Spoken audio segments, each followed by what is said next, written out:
Hello नमस्कार। तो जो शुरू करते हैं ज्योग्राफी के क्वेश्चंस।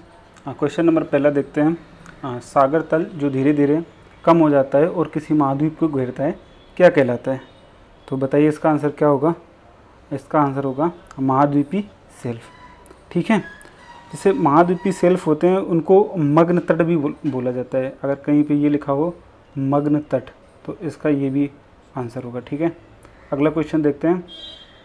देख लीजिए मग्न तट होता क्या है। जैसे इंग्लिश में देखेंगे तो ये कॉन्टिनेंटल शेल्फ से जो उसके बाद कॉन्टिनेंटल स्लोप है, कॉन्टिनेंटल राइज है, फिर अबिशल प्लेन है, यहाँ पे नीचे प्लेन भी होते हैं, फिर ओशियानिक ट्रेंच भी होती है।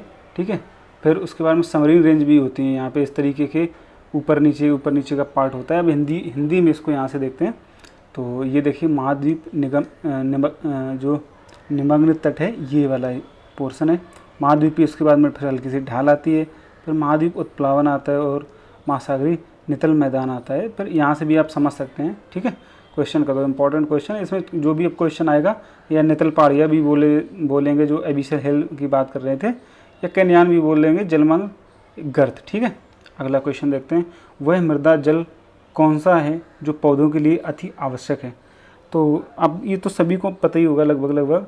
हाँ, लेकिन ये है जिसने कैपिलरी वाटर या कोशिका जल लगाया है, ये आंसर गलत है। इसका आंसर होगा ग्रेविटेशनल वाटर, गुरुत्वीय जल, ये इसका सही आंसर होगा। क्वेश्चन नंबर तीसरा देखते हैं। निम्नलिखित में से कौन सा महासागर अंग्रेजी के एस के आकार जैसा है? तो ये लगभग सबको पता ही होता है इसका आंसर होगा अटलांटिक महासागर। आर्कटिक और अटलांटिक में कन्फ्यूज मत हो जाना, है ना। तो जो अटलांटिक होता है ये ऐसा आकार का होता है, प्रशांत होता है वो आकार का। इसको ट्रायंगल भी बोल सकते हैं और या तो इसको इस प्रकार का भी बोल सकते हैं, एम आकार का भी। ठीक है, क्वेश्चन नंबर अगला देख लो। जैसे ये अटलांटिक है, यहाँ पे एस से फॉर्म करता है। ठीक है, अब अगर इसमें ओशियन पे देखेंगे तो ये जो पैसिफिक ओशियन है ये इस तरीके का जो सेफ फॉर्म करता है, और उसके बाद में अगर यहाँ पे हम लोग देखेंगे ये इस तरीके का कुछ फॉर्म करता है, या इसको हम लोग ट्रायंगल भी कंसीडर कर सकते हैं। ठीक है, तो यहाँ पे ये हो गई अपने ओशियानिक जो शेप है उसकी बात, महासागर शेप की बात हो गई। क्वेश्चन नंबर चौथा है। विश्व की सबसे गहरी मोरियाना ट्रेंच कहाँ पर स्थित है? बिल्कुल कॉमन क्वेश्चन है, सबको पता होगा, प्रशांत महासागर में। और जो क्वेश्चन ये है कि हिंद महासागर की जो सबसे गहरी जगह है वो कौन सी है, ये आपको बताना है। अगर आपको पता हो तो बताइए। ठीक है, और ये बताइए कि सुंडा जो ट्रेंच है वो कहाँ पे है। ठीक है, क्वेश्चन नंबर पाँचवा है। वह स्थान कौन सा है जहाँ खारे जल और स्वच्छ जल का सतत मिश्रण होता है? जहाँ देखो खारा जल और जो स्वच्छ जल मिलता है ना उसको एस्चुरी बोलते हैं। जैसे नर्मदा और ताप्ती जहाँ पे मिलती हैं तो एस्चुरी का निर्माण करती हैं, अगर पढ़ा भी होगा। वहाँ की जो बायोडाइवर्सिटी होती है ना बहुत अधिक होती है। वहाँ पे बहुत प्रकार के जलीय जंतु पेड़ पौधे पाए जाते हैं। ठीक है, बायोडाइवर्सिटी के उसमें बहुत अच्छा होता है। क्वेश्चन नंबर छठवां। संसार का सबसे गहरा महासागर कौन सा है? तो ये आसान पड़ जाएगा क्योंकि अभी अपन ने बात करी थी मोरियाना खाई की, तो इसलिए सबसे गहरा भी प्रशांत महासागर हो जाएगा। एल नीनो क्या है? देखो कितनी बार क्वेश्चन आया, पूछा गया है। एल नीनो क्या है? एल नीनो उष्ण समुद्री एक धारा है। ठीक है, जो अमेरिका के पेरू के पश्चिमी तट पर 180 जो किलोमीटर जो दूरी है उत्तर से दक्षिण दिशा में ये प्रवाहित होता है। और करता क्या है एल नीनो? काम ये होता है कि ये क्या करता है 3 से 4 डिग्री तक टेम्परेचर को बढ़ा देता है। ठीक है, जो नॉर्मल टेम्परेचर होता है तो उसको बढ़ा देता है। दो समुद्रों को जोड़ने वाले पानी के संकीर्ण विस्तार को क्या कहते हैं? तो बताइए इसका आंसर क्या हो जाएगा। इसका आंसर हो जाएगा जलडमरू मध्य। ठीक है, अगला क्वेश्चन देखते हैं। भौम जल स्तर का पुनर्भरण निर्भर करता है, तो इसका आंसर क्या हो जाएगा? उस क्षेत्र के उच्चावाच पर। ठीक है, तो अगला क्वेश्चन देखते हैं। विशालतम महासागर है। अब ये तो सभी को फिर से वही क्वेश्चन आ गया, अब इसको क्या बार बार कराना। पश्चिमी यूरोप का तापमान बढ़ाने के लिए कौन सी धारा उत्तरदायी? ये इंपॉर्टेंट क्वेश्चन है, इसको याद रखेंगे। जो वेस्टर्न यूरोप है, तो बताइए इसका आंसर क्या हो जाएगा। इसका आंसर हो जाएगा गल्फ स्ट्रीम की धारा। तो ये एक तो सबसे पहले ये पूछ रहे कि गल्फ स्ट्रीम की धारा कैसी है, तो ये देख ये गर्म धारा है। ठीक है, ये भी पूछ लेगा। ग्रेट बैरियर ऑफ रीफ कहाँ पर स्थित है? ठीक है, बताइए। कोरल समुद्र, सोलोमन, बिस्मार्क या आरास्पुरा? तो इसका आंसर क्या हो जाएगा? इसका आंसर हो जाएगा कोरल समुद्र में। ठीक है, ये एक प्रवाल भित्ति है जिसको ग्रेट बैरियर ऑफ रीफ बोलते हैं।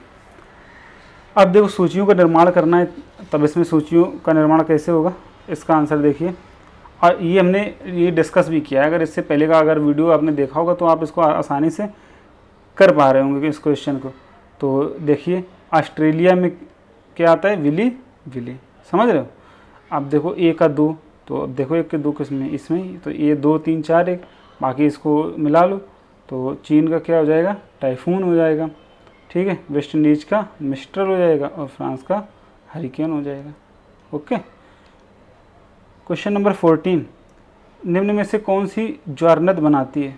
तो अभी इससे पहले ही क्वेश्चन में बताया था नर्मदा और ताप्ती बनाती हैं, ताप्ती इसमें है, आंसर हो जाएगा।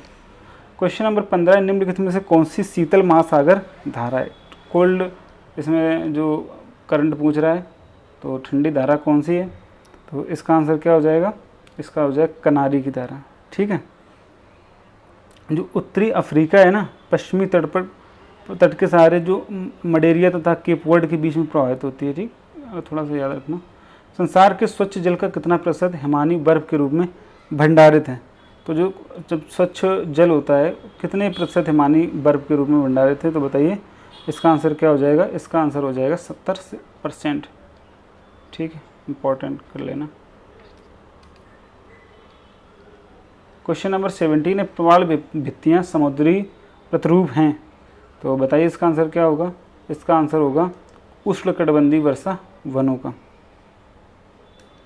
क्वेश्चन नंबर 18 है, सुनामी तरंगें किससे उत्पन्न होती हैं, तो बताइए सुनामी तरंगें किससे उत्पन्न होती हैं, तो इसका आंसर हो जाएगा समुद्र के नीचे जब भूकंप आता है तो सुनामी तरंगें जो उत्पन्न होती हैं।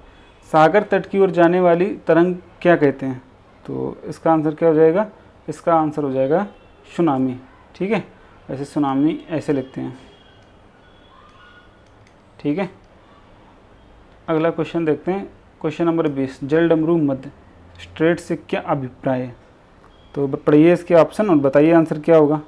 तो इसका आंसर होगा 2 महासागरों को विभाजित करने वाली भूमि की सकरी पट्टी, उसको क्या बोलते हैं, जलडमरू मध्य या स्ट्रेट। महासागरों के तटीय भाग में जल वाला मुख्य भाग जो रचना के अनुसार महाद्वीपों के मुख्य भाग में पड़ता है उसे क्या कहते हैं, तो बताइए इसका आंसर क्या होगा, इसका आंसर होगा महाद्वीपी जल सीमा। ठीक है, क्वेश्चन नंबर 22 पढ़िए इसका। क्वेश्चन क्या है, किसी विशाल झरने की तली में पानी का तापक्रम उसके ऊपरी भाग की तुलना में अधिक होता है, क्यों होता है, बताइए, ये क्वेश्चन बताना है। तो इसका आंसर क्या हो जाएगा, गिरते हुए पानी की गतिज ऊर्जा उष्मा में परिवर्तित हो जाती है। ठीक है, तो जो नीचे पानी होता है वो गर्म होता है, ऊपर का पानी ठंडा होता है। क्वेश्चन नंबर 23, निम्नलिखित में से किस क्षेत्र से भूमध्य रेखा गुजरती है, तो बताइए भूमध्य रेखा किस क्षेत्र से गुजरती है, तो आंसर हो जाएगा अफ्रीका। समुद्र की धाराएं निम्नलिखित में से किसका उदाहरण है, तो जो ओशियानिक करेंट है किस चीज़ का उदाहरण है, तो इसका आंसर क्या हो जाएगा, चालन का। ठीक है, क्वेश्चन नंबर 25 देखेंगे, एशिया और अमेरिका के तटों को छूने वाला महासागर कौन सा है, तो बताइए इसका आंसर क्या हो जाएगा, इसका आंसर हो जाएगा प्रशांत महासागर। क्वेश्चन आप देख लो, ये क्वेश्चन जैसे था, एशिया और अमेरिका के तटों को छूने वाला महासागर कौन सा है, कहाँ है एशिया, ठीक है, ये एशिया रहा, ये वाला हिस्सा, ठीक है, और ये अमेरिका का हिस्सा रहा, दोनों कौन टच करेगा, प्रशांत महासागर, इधर से आधा और इधर से आधा, तभी तो ये ओ शेप लेगा अगर इसको पूरा राउंड शेप कर दोगे ना। महासागरों के जल वाले भाग में तटीय भाग में जो रचना के अनुसार महाद्वीपों के मुख्य भूभाग में पड़ता है को क्या कहते हैं, बताइए इसका आंसर क्या होगा, इसका आंसर हो जाएगा महाद्वीपी शेल्फ। इससे पहले अपन लोगों ने डिस्कस भी किया है, तो उस पर थोड़ा सा ध्यान दिया होगा तो कर पाएंगे। क्वेश्चन नंबर 27, निम्न में से कौन सी महासागर धारा अटलांटिक महासागर में नहीं पाई जाती है, तो इसका आंसर क्या होगा, पेरू धारा। क्वेश्चन नंबर देखो, ये कुछ ओशियन करेंट है, कौन सी महासागर धारा अटलांटिक महासागर में नहीं पाई जाएगी, पेरू धारा है। अब देखो अटलांटिक महासागर ये यहाँ पे लेब्राडोर पाई जाती है, गल्फ स्ट्रीम पाई जाती है, अभी अपन लोगों बात कर रहे थे, गल्फ स्ट्रीम की गर्म धारा है, नॉर्वेजियन की गर्म धारा है, ईस्टर्न ग्रीनलैंड ठंडी धारा है, और ये कनारी की धारा है, ये भी ठंडी है, गल्फ स्ट्रीम की गर्म है, ये गर्म कर देती है यूरोप को, ये ब्राज़ील की धारा है, ये बेंगुएला है, ठीक है, ठंडी धारा है। तो कुछ कुछ ये याद कर लेना, कैलिफोर्निया की धारा है, अलास्का की गर्म धारा है, ठीक है, ये याद कर लेना थोड़ी सी। समुद्र में बहिर्विष्ट भूमि क्या कहलाती है?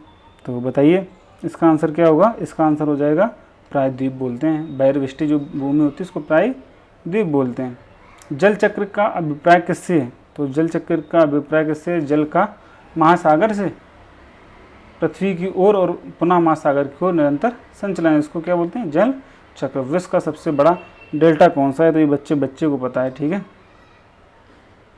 ये देखो, ये इतना बड़ा डेल्टा फैला हुआ है जो गंगा, जमुना, ब्रह्मपुत्र और बहुत सारी नदियों का जो यहाँ पर जो मिट्टी बहा के लाती हैं, यहाँ पे डेल्टा का निर्माण हो जाता है, ठीक है।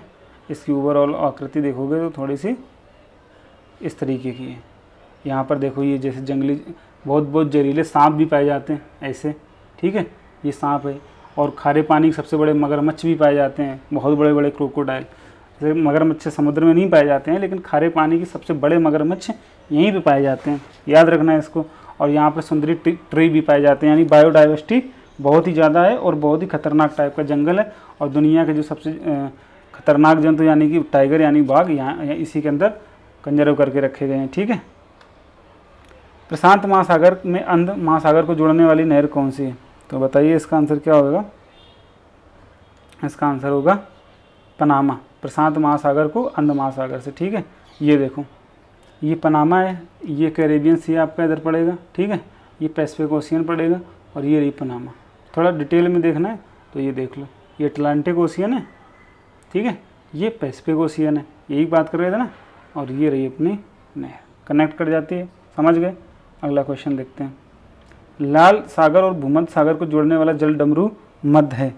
तो लाल सागर और भूमध्य सागर को कौन सा जोड़ता है? इसमें एक अब इससे भी फंस गया था अगर याद हो तो, स्वेज जल डमरू मध्य है। देखो ये स्वेज है, यहाँ पे पोर्ट सईद है, ठीक है, और यहाँ पे ग्रेट बिटर लेक है और उसके बाद में गल्फ ऑफ स्वेज है, तो इसको स्वेज कनाल बोलते हैं।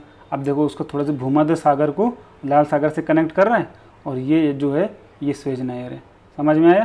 Port Said. अलेक्जेंड्रिया पोर्ट किसका है? ये नाइल रिवर यहाँ पर आके मिलती है, समझ गए, नाइल। और ये अलेक्जेंड्रिया पोर्ट है और ये जो पोर्ट सईद है ये स्वेज नहर का पोर्ट है। ब्राज़ील की धारा के पूर्व की ओर चलते रहने को कहते हैं। तो बताइए इसका आंसर क्या होगा? पढ़िए इसके ऑप्शन। क्वेश्चन नंबर 33 का आंसर क्या हो जाएगा? दक्षिण अटलांटिक अफवाह। क्वेश्चन नंबर 34 प्राकृतिक आपदा जिसमें गहरी झील के जल से कार्बन डाइऑक्साइड सहसा फूटती है क्या कहलाती है? तो इसका आंसर क्या हो जाएगा? इसका आंसर हो जाएगा लिम्निक। हिमनद का पिघलना सागर का जल स्तर बढ़ने से जुड़ी हुई एक समान घटना है। हिमनद अधिकतर पाए जाते हैं, कहाँ पाए जाते हैं ये बताना है। इसका आंसर क्या हो जाएगा? दक्षिणी ध्रुव में।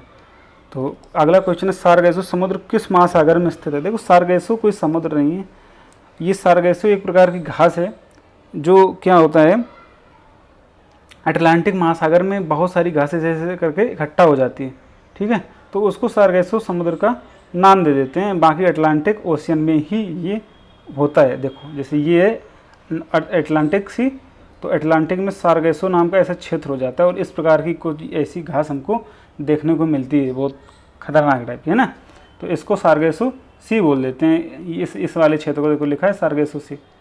तो ये इसका कोई ये फिक्स जगह नहीं होती है कि एक जगह पे ये समुद्र है, कहीं पे भी इकट्ठा हो जाती है, ठीक है। क्वेश्चन नंबर 37 है कौन सा जल डमरू मध्य स्टेट ऑस्ट्रेलिया और तस्मानिया को अलग करता है? इंपॉर्टेंट है, अभी क्यों एग्जाम में पूछा गया, तस्मानिया और ऑस्ट्रेलिया एनटीपीसी एग्जाम में आया है, ठीक है। तस्मानिया और ऑस्ट्रेलिया को अलग करता है और वैसे भी सीजीएल में आ ही चुका है क्वेश्चन। तो बताइए इसका आंसर क्या होगा? बॉस, ठीक है, हुक्म का बॉस, याद रखना। विश्व में सबसे बड़ी मूंगा चट्टान किस तट के निकट पाई जाती है? तो इसका आंसर क्या हो जाएगा? ऑस्ट्रेलिया। देख लो बॉस स्ट्रेट, ये अभी अपन लोगों ने डिस्कस किया। तस्मानिया को, ये रहा तस्मानिया सी और ये रहा, ठीक है, इन दोनों को अलग करता है, तस्मानिया और ऑस्ट्रेलिया को, बॉस स्ट्रेट, BASS, याद रहेगा, याद कर लेना। देख लो इस चित्र को। वलयकार रूप में नदियाँ किस दिशा में बहती हैं? तो इसका आंसर क्या हो जाएगा? इसका आंसर हो जाएगा वलय के समान। दो बड़े भू समूहों को जोड़ने वाली संकीर्ण हाँ, भूपट्टी क्या कहलाती है? देख लो, पहले आंसर मैंने लिख दिया है, जल डमरू मध्य। इस तरीका होता है जल डमरू मध्य, ठीक है। इसको देखे कोई और फिगर मत समझ लेना, ये जल डमरू मध्य है। हाँ ना, तुम लोग कुछ और दिमाग लगाओ। विच्छेदक नदी के घुमाव में बनी झील को क्या कहते हैं? तो बताइए इसका आंसर क्या हो जाएगा? इसका आंसर हो जाएगा ऑक्सबो लेक, ठीक है। ऑक्सबो लेक कुछ इस तरीके के बनाते हैं, जैसे ऑक्स का बो होता है ना, इस तरीके का, ऐसे घूम जाता है इस तरीके का। मोरेन कहाँ बनते हैं? तो बताइए इसका आंसर क्या हो जाएगा? हिमानी क्षेत्रों में, ठीक है। अगला क्वेश्चन देखते, देखो ये ऑक्सबो लेक है, ऑक्सबो की भी बात कर रहे थे, और ये रहे मोरेन, ये है मोरेन और ये ऑक्सबो। क्वेश्चन देख लो एक बार फिर से, मोरेन कहाँ बनते हैं? मैंने पूछा था मोरेन कहाँ बनते हैं? हिमानी क्षेत्र में। अब देख लो, ये हिमानी क्षेत्र है और ये रहे मोरेन। मोरेन ये ऐसे होते हैं, ठीक है, इसको बोलते हैं मोरेन। इसको थर्मल मोरेन बोलते हैं, इसको लेटरल मोरेन बोलते हैं, ठीक है।